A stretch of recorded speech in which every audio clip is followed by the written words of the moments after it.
Hey everybody, this is a real quick video in case you have a Sennheiser AMBEO Sub WSO2 subwoofer and you need to do a reset on all of the pairing and connection settings. Now you're going to want to do this for one of two reasons. The first one is troubleshooting. If your subwoofer is not connecting, it's not auto connecting, it's not pairing to what it's supposed to pair with, it keeps disconnecting, all of that kind of stuff can very often be fixed by just deleting and resetting all of the connection settings. Now the second reason you might want to do this is if for whatever reason you just want to set this subwoofer up as a new subwoofer and just wipe everything off of it so you can get a fresh start. You can do this. It's very easy to do.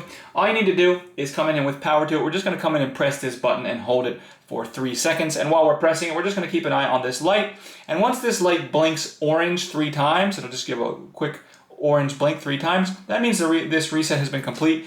You can release the button and then go ahead and repair this subwoofer with whatever you like.